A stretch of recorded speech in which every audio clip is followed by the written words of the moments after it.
Ben the Bar Guy back with another video to help you make better drinks, only this time I'm going to show you what you need to do great cocktails at home, just the way you see it, the great cocktail bars, so that you can feel like a pro making drinks at home. So stick with me, enjoy the video, and let's make better drinks.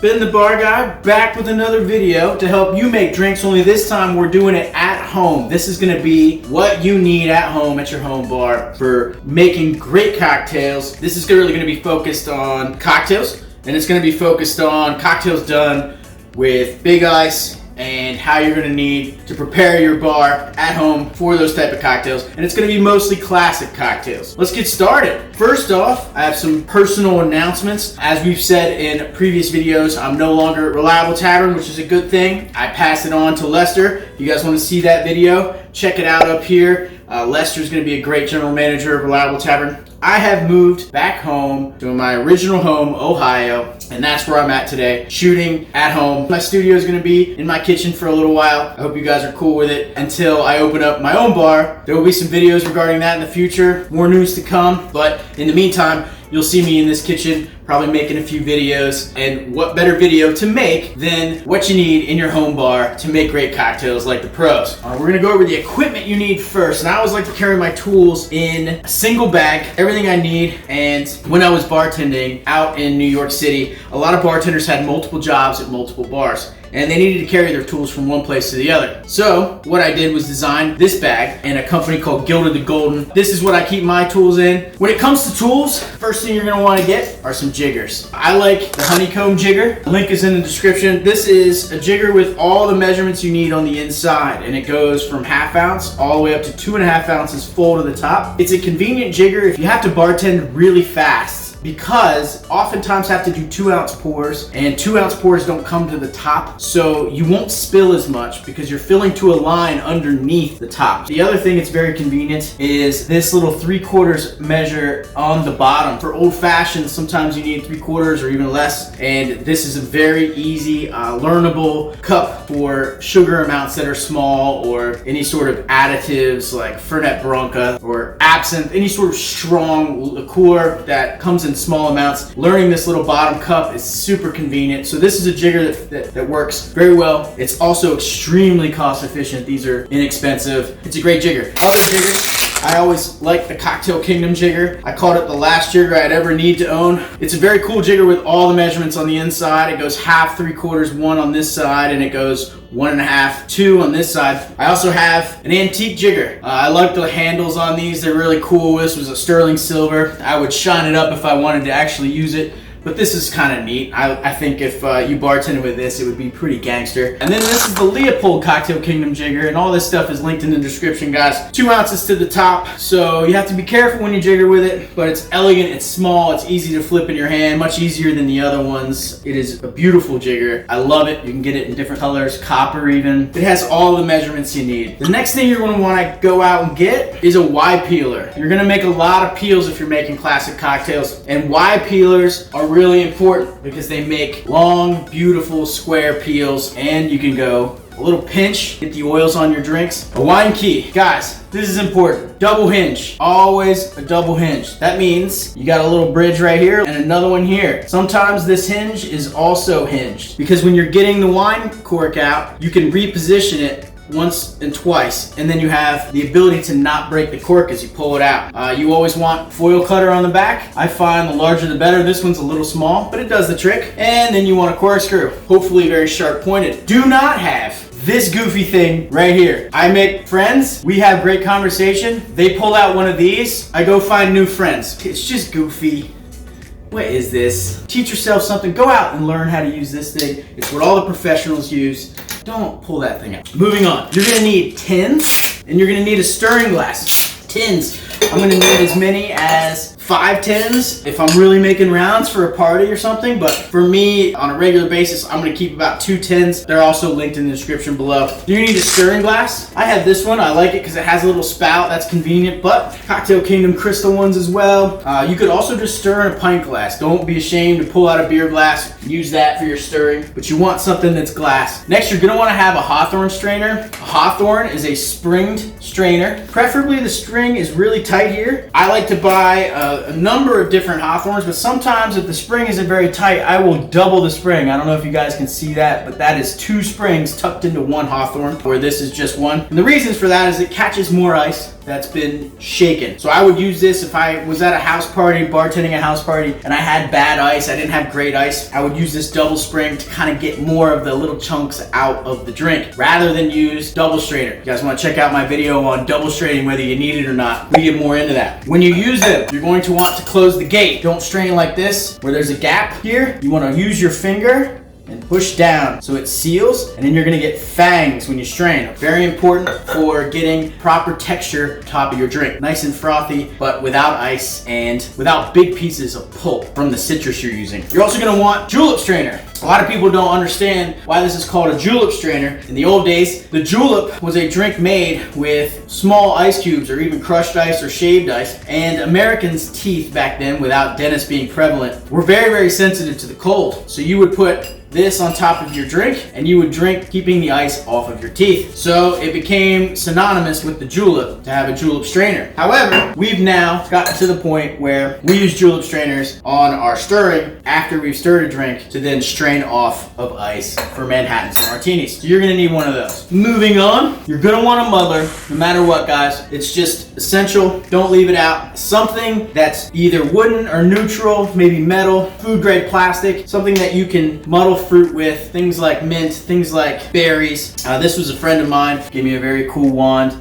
Made it look like a Harry Potter wand. We're gonna get into knives. First knife I'll show you is called a Jackson Cannon. It's so useful, I don't mind the extra dollars for my at-home knife. And the reason is it has that nice pointy end. You can do courtesy cuts in your lemons as you're cutting wedges. That's that little cut in the lemon that allows you to put it on the side of the glass. That point is great for that. It's a very sharp knife. It's sharpenable. It's just super useful. Otherwise, you can just have a normal knife like this. If you are cutting ice, you might want some bigger knives, butchers, something a little heavier with some oomph that can get through ice. You're also gonna want an ice pick. There is nothing more frustrating than getting to a house where they've given you ice to use one way or the other, and it's just in a big ball because it melted a little or you're using a cooler. This diesels right through any of those stuck together ice balls, quick as can be. I highly recommend getting a 3-prong ice pick. It just makes everything simple. If you need to trim down something to fit it into a glass, like a big cube, that thing just trims things up. Lickety split. Can't recommend it more. They're awesome. Another thing you guys are definitely going to want to look into if you want to run a home bar and make great cocktails at it, please get yourself rubber molds. It's not just for presenting on a cube, but these cubes are also great for shaking. If you're shaking up drinks with a tin using a rock of this size, you get great froth and texture on top of your drinks. Make sure you don't forget to buy somewhere between 2 and 6 of these depending on how many drinks you make. And then I like to put these ice cubes inside of Ziploc bags and throw them in my backup freezer just in case, you know, I need 25 or maybe 30 cubes for a little dinner party or something. I got it in storage. All right, let's move on to some bar spoons.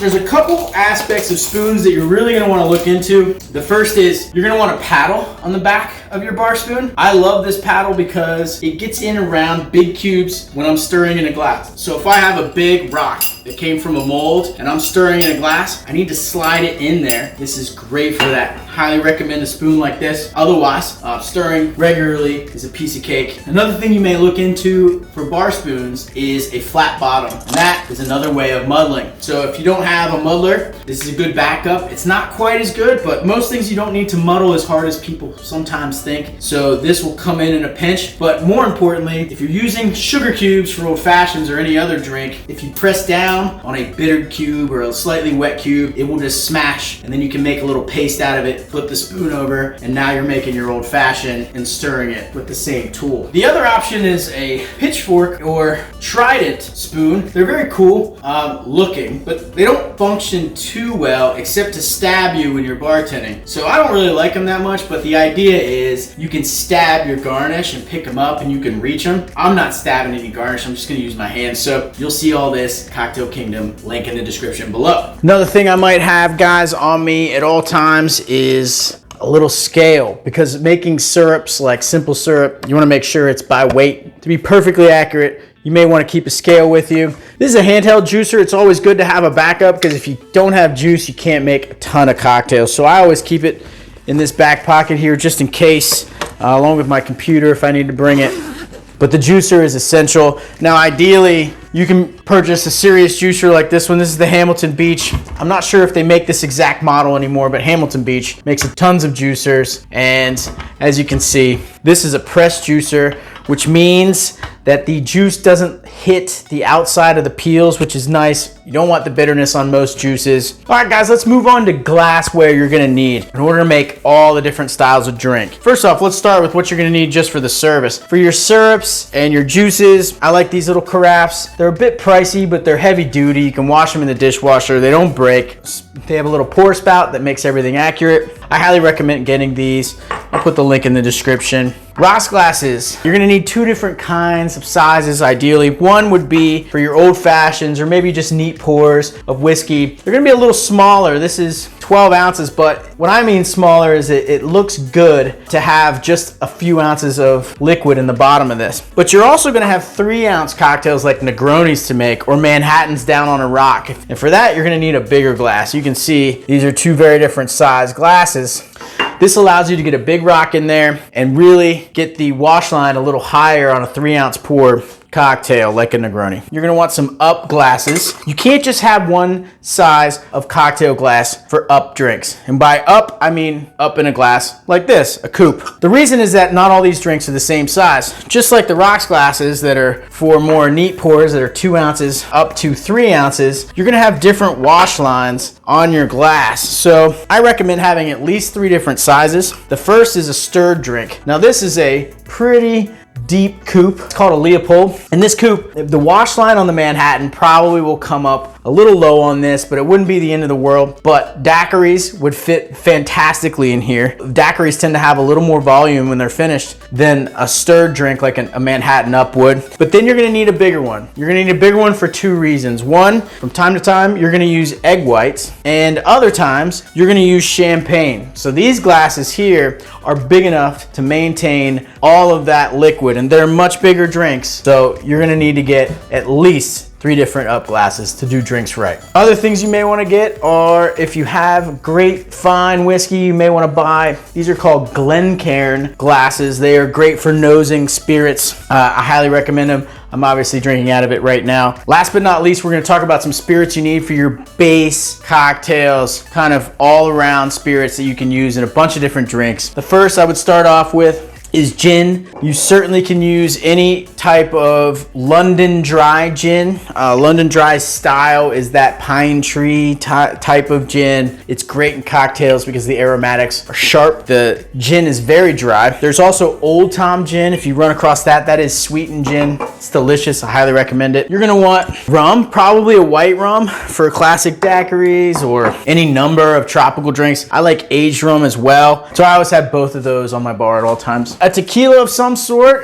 you want to make sure it's 100% agave. This is Patron Silver. There's plenty of tequila drinks out there, starting with the margarita, but moving past that, you can do many, many drinks. This is also a mezcal. If you like your tequila to have a little more character, mezcal's going to be a little smokier. You're going to get a little more flavor out of it. For your whiskeys, you're definitely going to want a bourbon and a rye. This is Evan Williams, very reasonable whiskey made by Heaven Hill. It's great baseline stuff. It's the right proof as well. You got Bullet Rye. Again, it's the right proof. You want to get your proofs up above 86. Very important. Make sure everything is between 86 and 95 proof, preferably 86 and 90 proof. So most of these are, except maybe the aged rums, they might drop a little. Then you're going to get into your flavoring, liqueurs, modifiers, and so forth. You're going to want a couple essentials that are in so many classic cocktails or modern classics. You just can't avoid them. The first would be Luxardo Maraschino liqueur. It's a very hit or miss, love or hate type liqueur. People People either love it or hate it, but it is essential in so many drinks, from the Hemingway daiquiri to a bunch of stirred up martini variations like the Martinez. It's just indispensable. If you don't like it, you're still gonna run into people who use it. So I highly recommend it on your bar.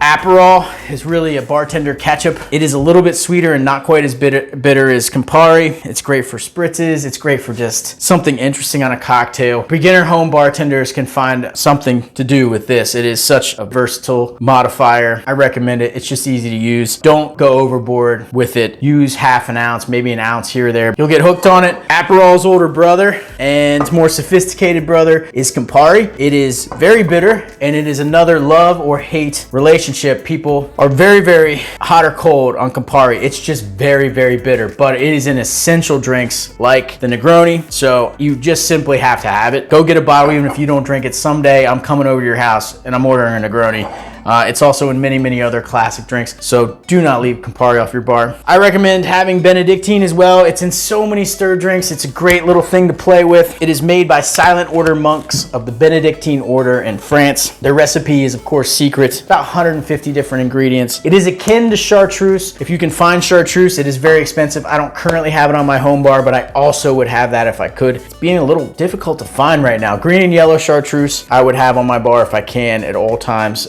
Benedictine is the other chartreuse, or chartreuse is the other Benedictine. It's just in so many stirred drinks and old-fashioned variations. It's just essential. The next essential for classics, I would say, is Cointreau, or another orange liqueur. You could use triple sec, although that tends to be the cheaper and lesser quality of the orange liqueurs. You could go as high as Grand Marnier for a little sweeter, more expensive orange liqueur. And you can use Curacao. It is a type of orange liqueur from Curacao oranges that are a little bit brighter, a little more bitter, not quite as sweet. Cointreau is very balanced, and so I like it for my classic cocktails, from the Sidecar, Margarita, any other Daisy, but it's also in a number of old fashions as a flavoring agent instead of simple syrup. So I think it's essential on any bar.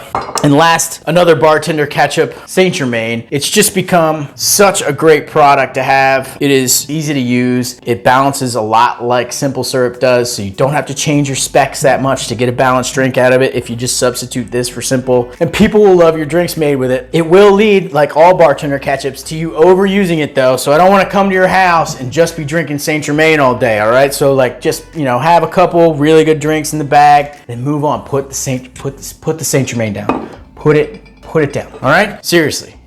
Gotta put the Saint Germain. One syrup you may want to get into if you want to try something a little different than simple syrup and honey is Orgeat. Orgeat is almond liqueur, and Gifford's makes a very solid one. There are many very good recipes as well that are homemade. If you wanted to actually do some almond oil syrup, it's very doable. However, at my bars, if I can find a syrup that's good and tastes good, and we blind test all of our syrups. So Gifford's did very well when we blinded.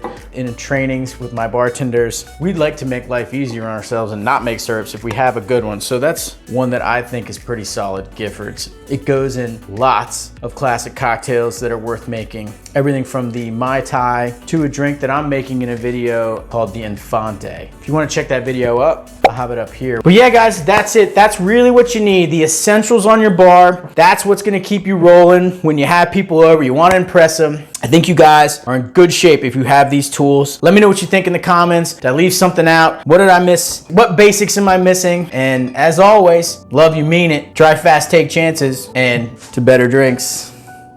Cheers.